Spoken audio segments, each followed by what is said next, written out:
Kibera is the largest slum in Africa, a place where hundreds of thousands of people live without any rights to the land they walk on.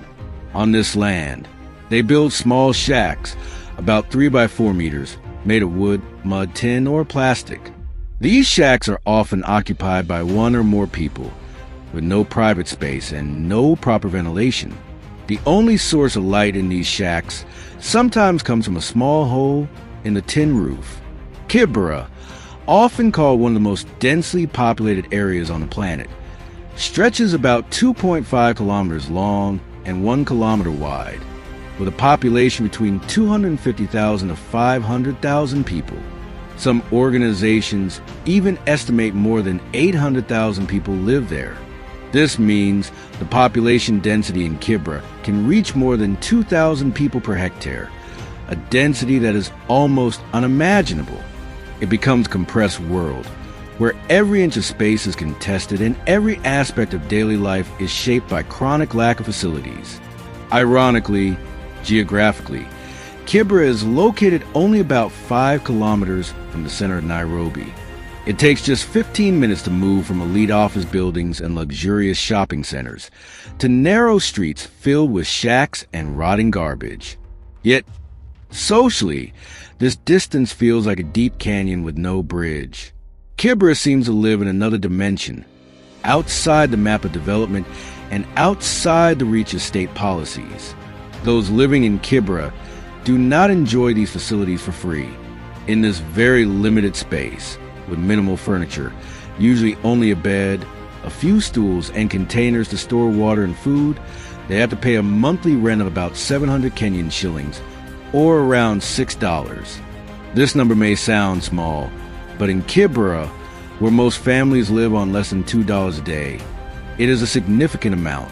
If someone walks through Kibera, they should not expect to find street signs or house numbers, because the houses here are not houses in the formal sense. They are simple structures crammed together without any pattern, between ditches carrying gray wastewater. The dark, narrow alleys are often only wide enough for one person, winding like a maze with no clear direction. In some corners, a toilet can be located right next to a makeshift kitchen, a scene that becomes a true portrait of extreme density and the lack of planning. The absence of official addresses in Kibera means one thing: the people living here do not have basic rights, including legal access to electricity, clean water from the government, mail services, or proper sewage systems. This is why most homes do not have private toilets.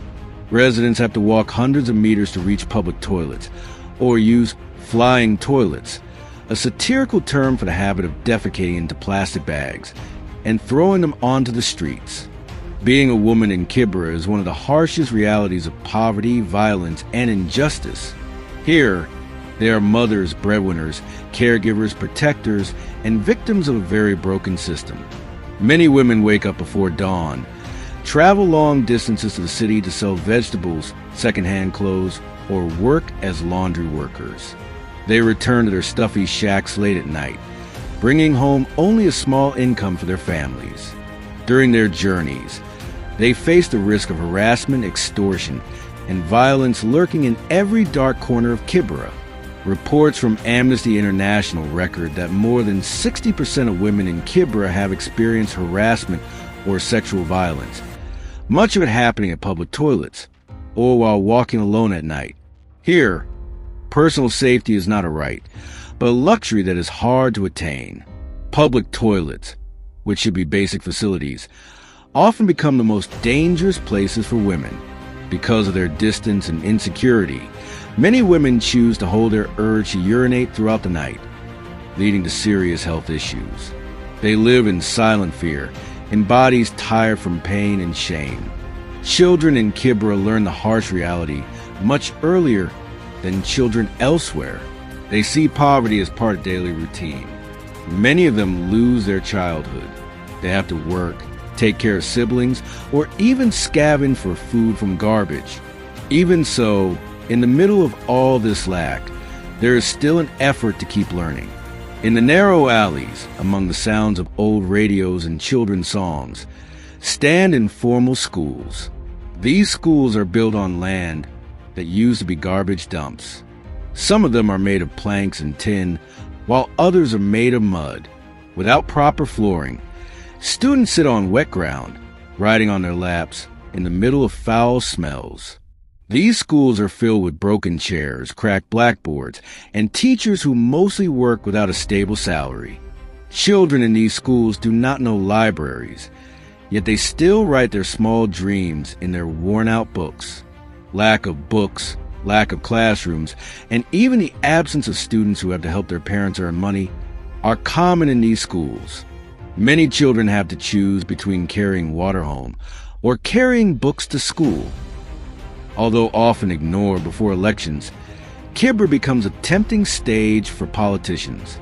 Promises are laid out like red carpets, offering clean water, affordable housing, electricity, and education. But once the elections are over, all that remains are torn billboards and streets that return to being muddy with wastewater. Once again, Kibera is only a field of votes, not a field for long-term care. In a painful irony, poverty in Kibera sometimes becomes a commodity. Images of muddy children and broken homes are used in fundraising campaigns, but the funds do not always reach those who truly need them. Some projects even end up funding aid organization staff more than providing real benefits on the ground. The current conditions in Kibera are not a historical accident or a natural result of poverty. Instead, it is a product carefully shaped by more than a century of discriminatory colonial policies and deliberate post-independence decisions. To understand why hundreds of thousands of people live without land rights, without access to clean water or proper sanitation, we must go back to its roots, to a promised forest, and a promise that was betrayed. The original sin of all Kibera's problems lies in the complex, politicized issue of land ownership. In the early 20th century, the area now known as Kibera was a dense forest. The name itself comes from the Nubian word Kibera, which means forest or wilderness.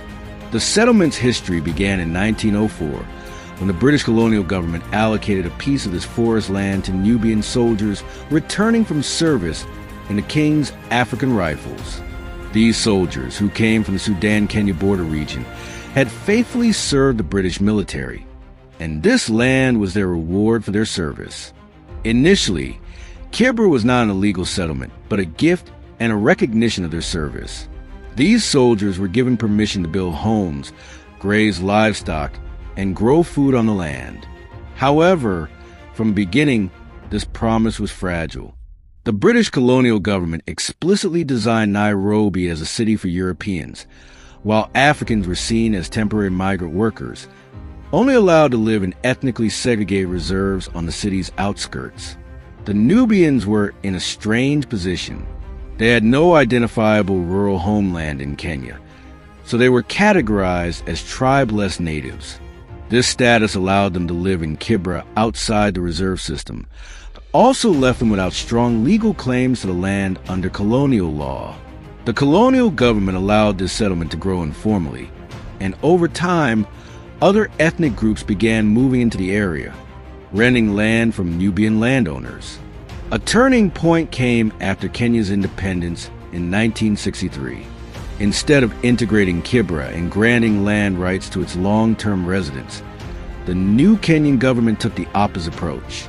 Under new land ownership laws, Kibera was officially declared an illegal settlement. This decision had devastating consequences, which continue to this day. By refusing to legally recognize the settlement, the government effectively absolved itself of responsibility for providing basic services. No public schools, no government clinics, no sewage systems, and no state-built clean water supply. The entire land Kibera stands on is technically government property, and its residents, including descendants of the Nubian soldiers, legally became squatters on their own land. This illegal status created a political structure that ironically benefited certain parties. For the government, it became a way to avoid the high cost of providing infrastructure and services for a growing population. For a few individuals, It opened extraordinary opportunities for exploitation. The power vacuum left by the state was filled by what became known as slum landlords. Initially, many of them were Nubians who still held control over their land, but over time, through sales or takeovers often involving dirty politics, the ownership of structures in Kibera shifted to others, mainly from Kikuyu tribe, which holds political dominance in Nairobi. Many of these landlords are absentee owners who do not live in Kibera, renting out dilapidated shacks to waves of new migrants coming to Nairobi in search of work, many of whom come from the Luo and Luya tribes of Western Kenya. This system has created a highly extractive economic model. Landlords can collect rent without regulations, without obligations to repair or maintain properties, and without the need to provide any basic services. On the other side, desperate renters, looking for affordable housing near the city's economic center, have no bargaining power. They pay to live in inhumane conditions because they have no other choice. Thus, poverty in Kibera is not merely a result of low individual income. It is worsened and sustained by an institutionalized system that extracts wealth from the poorest communities and channels it into the pockets of structure owners.